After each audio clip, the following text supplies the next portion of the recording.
Welcome back to The Explainer. Today we are cracking open an ancient cold case that literally changed the course of human history. We're going to look at a catastrophic event that wiped some of the world's greatest empires off the map and basically set human progress back 1,000 years. So, let's pull back the curtain and figure out who or what was behind one of the most enigmatic forces of the ancient world. Picture this. It's around 1200 BC, and across the Mediterranean, you have these incredibly advanced, highly interconnected civilizations. And then, suddenly and violently, they collapse, leaving this massive historical mystery in their wake. We are talking about societies that boasted intricate palaces, sophisticated writing systems, and sprawling international trade networks. And then, within a single generation, it just stops. Who or what brought them to their knees? Section 1. The scene of the crime. To really wrap our heads around the sheer scale of this collapse, we first have to establish what the world looked like right before everything fell apart. The Eastern Mediterranean back then was a thriving, deeply interconnected network. You had the Mycenaeans over in Greece, the massive Hittite Empire up in Anatolia, and the Canaanites controlling the Levant. They were constantly trading copper, tin, luxury goods, you name it.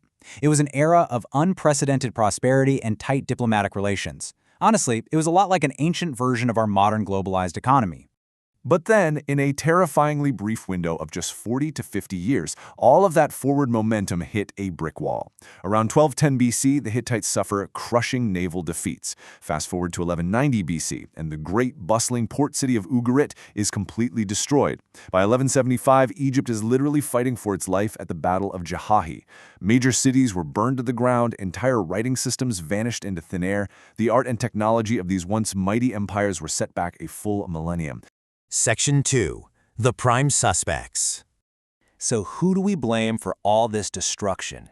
Well, ancient Egyptian temple police reports, essentially their stone reliefs, point the fingers squarely at a mysterious seafaring group.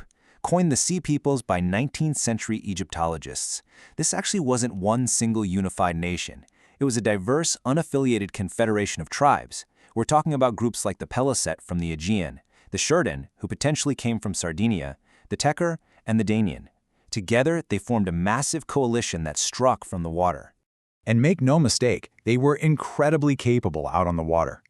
Archaeologists have found incised stone boats that prove these groups possessed the advanced maritime technology needed to launch sudden, devastating coastal raids. With unique rigging and ship designs, this technology allowed them to completely command the seas and overwhelm the coastal defenses of civilizations that had been dominant for centuries.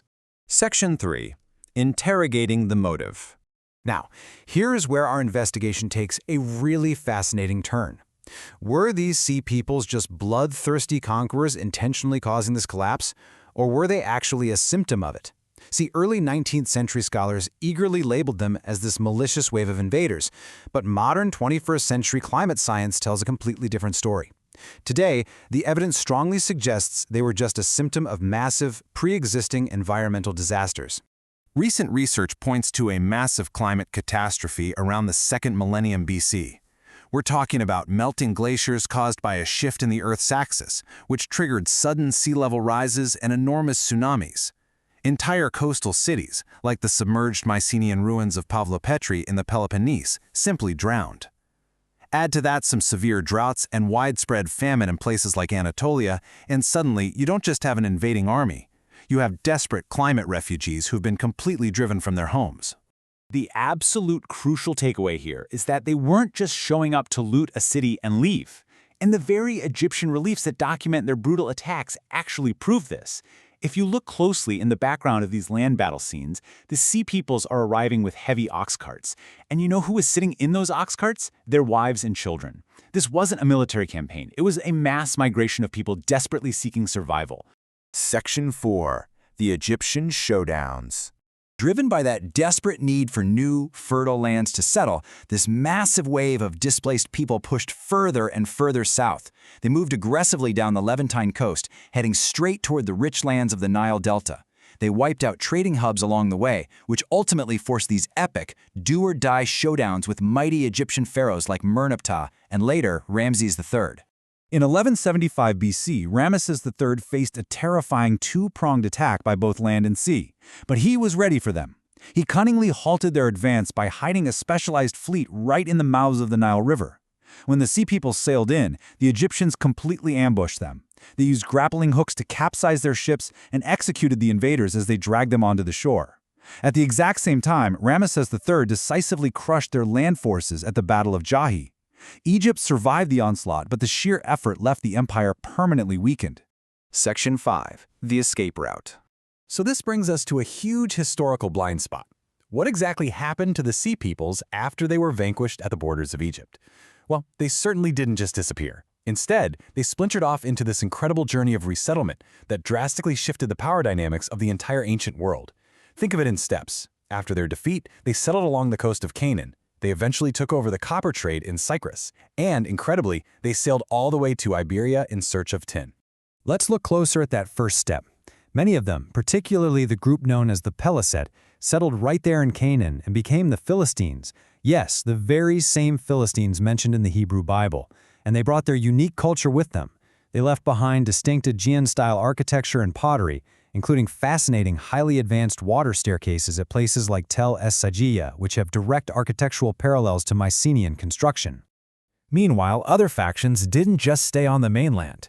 Groups like the Checker used their deep nautical expertise to basically take over the incredibly lucrative copper trade on the island of Cyprus. By completely dominating the supply of copper, they cornered the market on the absolute essential ingredient for forging new bronze weapons and tools, which effectively kickstarted a brand new era of maritime commerce.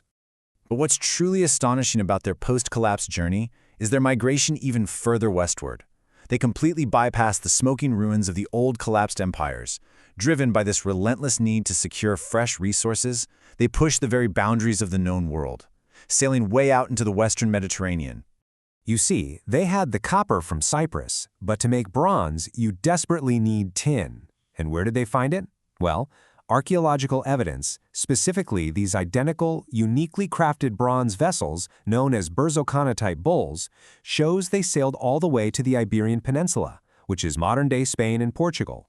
Finding these identical bulls in Canaan, Cyprus, and Iberia perfectly maps out this sprawling, brand-new trade network that these resilient seafarers built entirely from scratch. Section 6. History's Survivors. Ultimately, when we look at the big picture, the Sea Peoples weren't just the mindless destroyers of the Bronze Age. They were incredibly resilient survivors who successfully navigated an actual apocalypse, adapting to severe climate disasters and forging a new world from the ashes.